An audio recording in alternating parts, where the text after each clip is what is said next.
എല്ലാവർക്കും നമസ്കാരം.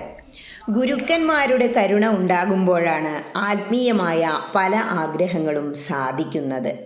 അതെ, വർഷങ്ങളായിട്ടുള്ള ആഗ്രഹമായിരുന്നു അദ്വൈതാശ്രമം ഒന്ന് സന്ദർശിക്കുക എന്നത്. ഈ ഗുരുപൂർണിമയ്ക്ക് അത് സാധിച്ചു. ട്രെയിൻ കയറി കോഴിക്കോട്ടെത്തി. നേരെ ആശ്രമത്തിലും സ്വാമിനി അമ്മയുടെ പ്രഭാഷണം പുറത്തേക്ക് കേൾക്കുന്നുണ്ടായിരുന്നു. ആശ്രമത്തിലെ സ്ഥിരം പരിപാടികളുടെ ലിസ്റ്റ് പുറത്ത് പ്രദർശിപ്പിച്ചിരുന്നു. നേരെ ആധ്യാത്മിക ഹാളിലേക്ക് കയറി സീറ്റിലിരുന്നു. നല്ല പ്രഭാഷണം. ഒരു മനുഷ്യനായിട്ടുണ്ടെങ്കിൽ ആദ്യം ലഭിക്കേണ്ടത് അതിനുള്ള വിദ്യയാണ് നമ്മുടെ ശരിക്കും പറഞ്ഞാൽ നമ്മുടെ വളരുന്ന തലമുറയ്ക്ക് കിട്ടേണ്ടത്. എന്താ ഉപജീവനത്തിന് വേണ്ടിയിട്ടുള്ള വിദ്യ വേണം വേണ്ട എന്നല്ല പറയുന്നത്. പക്ഷെ ആ ഉപജീവനത്തിന് ആർജിക്കുന്ന വിദ്യയിൽ പോലും അതിനു വേണ്ടിയിട്ട് നമ്മൾ ചെയ്യുന്ന തൊഴിലിൽ പോലും നമുക്ക് എന്ത് വേണം? ചില എത്തിക്സ് വേണം, അല്ലെ? എത്തിക്സ് ഇല്ലാത്ത ആളുകളായിട്ട് നമ്മൾ തീരുകയാണെന്നുണ്ടെങ്കിൽ പിന്നെ സമൂഹത്തിന്റെ അവസ്ഥ അല്ലെങ്കിൽ സമൂഹത്തിന്റെ ഗതി അധോഗതിയായിരിക്കും എന്ന് പറയേണ്ട ആവശ്യമില്ല. അപ്പൊ ആ എത്തിക്സ് നമുക്ക് കൊടുക്കാൻ സാധിക്കുന്നില്ല വിദ്യാഭ്യാസ പ്രക്രിയ എന്നുള്ളത്. അനിത്യം അസുഖം ലോകം ഇമം പ്രാപ്യ ഭജസ്വമാം എന്ന് ഭഗവാൻ പറയുന്നുണ്ട്.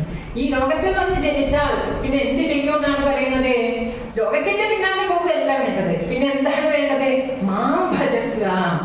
ഈ ലോകത്തിന്റെ മുഴുവനും തന്നെ കാരണമായിട്ട് കുടികൊള്ളുന്ന ആ ഒരു ഈശ്വര ശക്തിയെ, ആ ഈശ്വരൻ മാത്രമാണ് നിത്യമായിട്ടുള്ളത്, ബാക്കിയെല്ലാം അനിത്യമായിട്ടുള്ളതാണ്.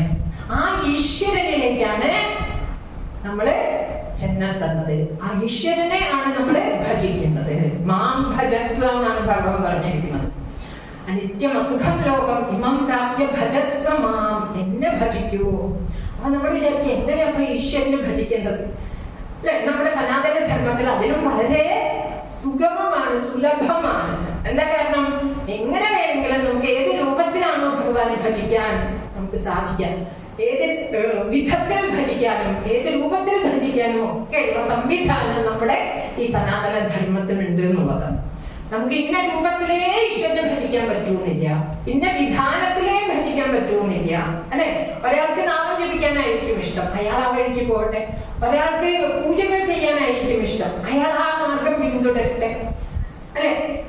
ഇങ്ങനെ ഇനി ഒരാൾക്ക് ശിവനായിട്ട്, വിഷ്ണു ആയിട്ട്, ഗണപതിയായിട്ട്, സരസ്വതിയായിട്ട്, ഇങ്ങനെ പല വിധത്തിലായിരിക്കും നമുക്ക് ഈശ്വരനെ കാണാൻ ഇഷ്ടമുണ്ടാവുക. അങ്ങനെ കാണുമ്പോഴാണ് നമ്മൾ ഇഷ്ടദേവത എന്ന് പറയും. ആ ഇഷ്ടദേവത എന്നുള്ള ഒരു സങ്കല്പം നമ്മുടെ സനാതന ധർമ്മത്തില് വിശേഷമായിട്ടുള്ള ഒന്നാണ്. വേറെ ഏതെങ്കിലും മതത്തിൽ ഇഷ്ടദേവതാ സങ്കല്പം ഉണ്ടോ എന്നുള്ളത് എവിടെയും ഇല്ലാത്ത ഒന്നാണ്, അല്ലെ? ഇഷ്ടദേവത. നമുക്ക് ഇഷ്ടപ്പെട്ട വിധത്തിൽ ഈശ്വരനെ ഭജിക്കാം.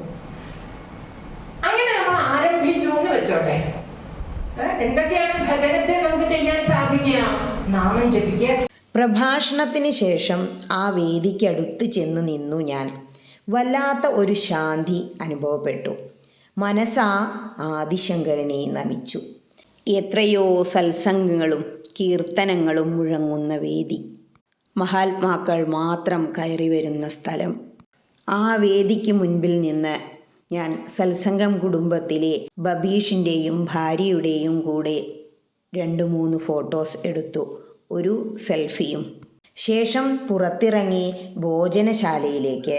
ഒരു ആശ്രമത്തിൻ്റെ എല്ലാ ചിട്ടകളും പാലിച്ചുകൊണ്ട് ഭോജന മന്ത്രം ചൊല്ലാനുള്ള വെള്ളം ആദ്യമെത്തി. പിന്നെ ഗീതയിലെ 15-ാം അധ്യായവും. ബ്രഹ്മാർപ്പണം ചൊല്ലാൻ കണ്ണു തുറന്നപ്പോഴേക്കും വിഭവങ്ങളെല്ലാം മുന്നിലെത്തിയിരുന്നു. അവിയലും രസവും മോരും പായസവുമെല്ലാം ചേർന്ന സദ്യ. അതിനുശേഷം സ്വാമിനി അമ്മയെ കണ്ടു സംസാരിച്ചു. ഒരു ഗുരുപൂർണിമയ്ക്ക് ആ മഹാത്മാവിനെ നമസ്കരിക്കാൻ കഴിഞ്ഞപ്പോൾ മനസ്സ് നിറഞ്ഞു. കാലങ്ങളായി തിരഞ്ഞുകൊണ്ടിരുന്ന ഗുരു മുന്നിൽ വന്നു എന്ന സന്തോഷത്തോടെ, നിറഞ്ഞ മനസ്സോടെ ഞങ്ങൾ വീട്ടിലേക്ക് തിരിച്ചു. ഹരേ കൃഷ്ണ.